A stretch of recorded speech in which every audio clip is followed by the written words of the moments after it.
Hey, what's up? This is Chosen, and this video is going to be a champion guide for Lugan the Steadfast, so let's get into it. Alrighty, first off, let's go ahead and pull up Lugan the Steadfast. So we're going to go into the index, Bannerlords, top, middle, this kind of yellow HP legendary, and this is Lugan the Steadfast. Now, as always, for all of my champion guides, I will include a link to one of these little infographics down in the video description. Shows the current masteries I use on the champion, and the books required is 11 for Lugan, the stats that you're looking for, and just kind of all the general grades and useful info kind of in one centralized location. But let's go ahead and talk about Lugan for a little bit. So a base speed of 103, that's amazing. We've got an A1 that attacks one enemy, heals all allies by 25% of damage inflicted, places a shield buff on this champion for 2 turns equal to 10% of their max HP. Now, this actually used to heal your allies, but not Lugan, and he was much worse then.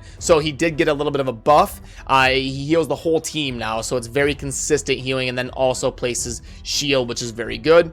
The A2 is going to be place a 60% increased defense buff on this champion for 3 turns. Also place a 50% ally protection buff on all allies for 2 turns, so a very good ability there. And then Mark of Silence, attack all enemies with an 80% chance. We can book this up to 100% chance of placing a block cooldown skills for 2 turns. Now, something like this is incredible in the arena. You get this off and he has amazing accuracy. It's a 100% chance. Boom, block cooldown skills. Mark of Silence can be an absolute game changer in the arena and also in dungeons. Then we've got an HP aura in faction crisp by 38%. So it is a pretty big HP aura, but with it only being faction crisp, wish it was like 33% for all battles or something, but it's better than nothing. And Lugan is definitely an A+ for faction wars. He's incredible. He can be, you know, really a carry for the Bannerlords. So yeah, he did get reworked like 2 or 3 months ago. He's a little bit better now. He's actually been one of the risers in my tier list. He's probably risen about 15 to 20 spots in my tier list within the past, 6 weeks or so. So he's definitely rising up the board. Wanted to get a champion guide out talking about him. I will show you him in the campaign. He's okay. You'll see a C+ grade there. He can farm it. He's kind of slow. Clan boss, he's a C. He'll have some good sustain and some consistent heals and ally protect and all that sort of stuff. But Mark of Silence and all that stuff isn't going to work on the clan boss, and he's not really going to be very good there. Arena, I gave him a B. He's going to be very good in defensive setups. If he gets that Mark of Silence off, it's an absolute game changer, but he's not like a super meta arena champion. And then dungeons and faction wars is obviously where he's going to shine. That's going to be kind of his bread and butter, doing really good in defense, sustain teams, and he can really be, you know, a sustained carry for your roster. All right, so let's go ahead and pull up my Lugan. My Lugan is right here. Okay, so obviously we're gonna want to be, let me put this away here. I always forget to manage my screens. I got a lot of stuff going on. Now Lugan is kind of tough to gear because you need to get him really good HP. You need to get him good sustain, in terms of like defense. You need to get him, you get his speed right. You need to get some good crit rate, some crit damage. There's lots of moving parts on Lugan, so he can be kind of tough to gear, but I'll show you mine. With the jewelry, you're looking to get a lot of HP because the A1, his damage is going to scale off of HP, but we also need crit rate because, him critting with his A1, it's like 3 or 4 times more heals. It'll go from like literally 3,000 to like 12,000 or like 2,000 to 8,000. Really getting him to crit is very crucial in terms of the reliability of his healing. So with the fact that we have to use crit rate gloves, or don't have to, but we probably should if we want his healing to be consistent, unless we get like amazing substats. You could probably wear like HP % gloves if you get really good substats that have lots of crit rate, like double and triple crit rate rolled gear. Then you can start looking at wearing HP % gloves, but you might want to use crit rate. You'll see that my gloves right here are crit rate, and then they have good HP as well. So those are and defense. So those are very good. I wish they had like accuracy and speed, but then they would be like godly. Then for the chest, obviously we're looking for HP, speed, accuracy, crit chance. Boots, I went with speed. There is an argument to be made for him going last on your team so that he can't, or last in your rotation. so that he can place this ally protection buff and not waste any turns of it before the enemy is going. So it is possible to maybe use HP percent boots on him and then get, you know, artifacts that have good speed, you know, on them and still get his speed decent and have him go last in your rotation to get a little bit more value out of that ally protection without wasting the turns. But, you know, 99% of you aren't going to have to really worry about min-maxing to that point. Just getting him decent speed and decent accuracy and crit rate so that he's getting utility out of his kit, and he should be just fine. Masteries, again, I went with Helm Smasher just because up in the end game content like dungeon 20s and stuff, the enemies are going to have high defense, so ignoring that defense will make him heal a ton. There's an argument to be made for lots of different ways to do his masteries. Make sure, and you know, this is mine. If you want to pause the video, take a screenshot or anything, this is how I set mine up. Make sure you are reading the masteries and kind of building your own, you know, character based on how you use them. All right, now I will get into the, you know, meat and potatoes of the video here and show you Lugan.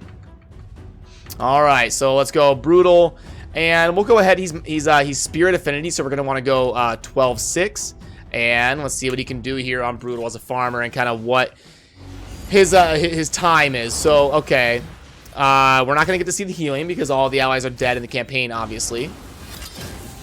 But we can see he hit decent and blocked the cooldowns, so that's pretty good. The run will probably take about 40 seconds.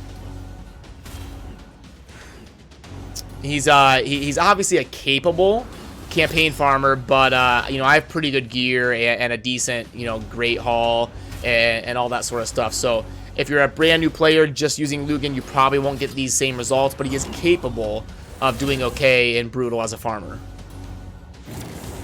And he's definitely really good at like helping you 3-star the campaign. He'll be really good in that scenario. So yep, 42 seconds there with Lugan. And now I will show you him in a dungeon. If I pull up the Ice Golem, I wanted to build a really free-to-play friendly team for the video, so only 5 legendaries in this video, and they're all very easy to get.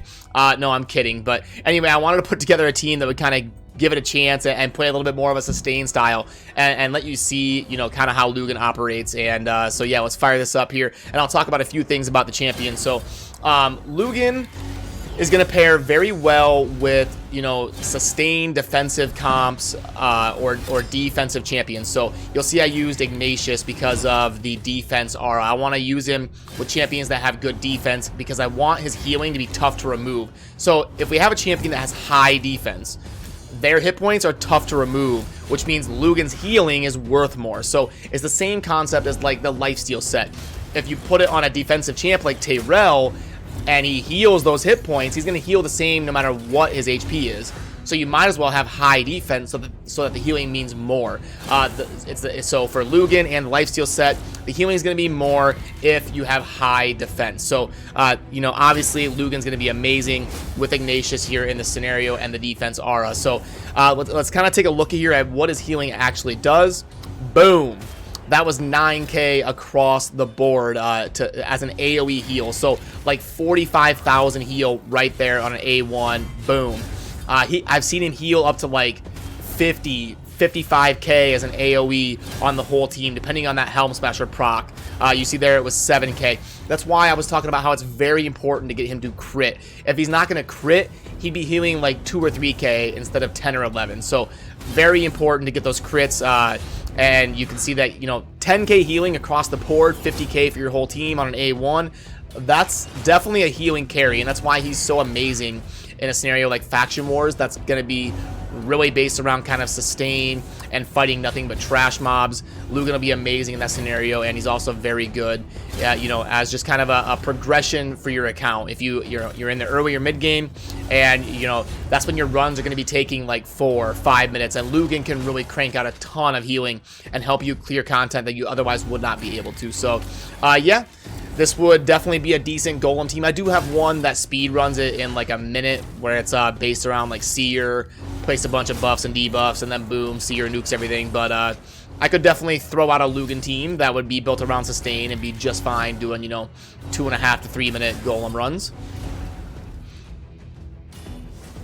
And then after this run, I will, you know, I'll grade Lugan on the in-game, you know, features tab for that, and I'll kind of talk about, you know, his role in all of the dungeons. All right, so yeah, 2.5 minutes, not bad. We can get rid of that, and let's go ahead, pull up Lugan. Worth noting, my Lugan is actually not even booked. He's doing just fine with 0 books. It does take 11 books to book him because we've got the 4, plus this is 5, and then plus 6 is 11 books to book him up. He's probably worth it. He's pretty good. The only problem is I hate booking champs that you're really not going to use in the clan boss very often. So he probably wouldn't be like a super fast priority for books, but he is worth it in terms of like his value as a champion if you've already got a really solid clan boss team and all of that. But that is something I want to touch on really quick, is that mine's doing pretty decent without any books. Recommended artifacts, we've got defense, speed, and life. Not bad. They tend to only do basic sets here. They don't ever, you know, recommend something like reflex or relentless or anything, but I mean, that's okay. Ratings, campaign, we'll give him a 4. He can do it and he can really help you 3-star, but it's not how I'm gonna give him a 3 because he can't. I don't know. It's like a 3.5. Arena offense, 3. Arena defense, 4. That mark of silence block cooldown can be really clutch. Again, I'll give him a 3 for clan boss, whatever. A 2 for spider. Dragon's Lair, I'll give him a 5 for a lot of these standard dungeons, because you can really build a good sustain team, you know, based around Lugan, and be able to clear higher than you would normally be able to just because of him. Fire Knight, no, he's bad there. We'll give him a 2. Force Keep, yeah, 5. That's fine. Spirit, 5. If you're just using him as like a, you know, support. Void, 5. And magic, he doesn't remove shield or anything, and he's affinity countered, so actually there I'll give him a 3. Might be a little bit tougher for him to sustain the heals. And then not shown here is Arcane Keep, he would be a 5, and Faction Wars, he would be a 5. So yeah, that's gonna kind of do it for this video. And the kind of final thoughts on Lugan is, yeah, he's been rising up the board on my tier list. A lot of people are starting to kind of find out that Lugan has some value, and he can really be, you know, a carry on a lot of mid-game players' accounts, and really help you clear content that you otherwise wouldn't be able to, and really be a heal carry for you. So he is probably worth 6-starring. Worth booking is kind of on the fence depending on your account. And yeah, if you have any questions, drop it down in the comments. I always enjoy, you know, seeing what you guys put and trying to get to as many questions of yours as possible. And yeah, that infographic will be down in the description as well for you to take a look at, you know, if you want to pull up the masteries and kind of all the different stats I had on there. So yeah, as always, thank you for watching. Have a good rest of your day. Peace.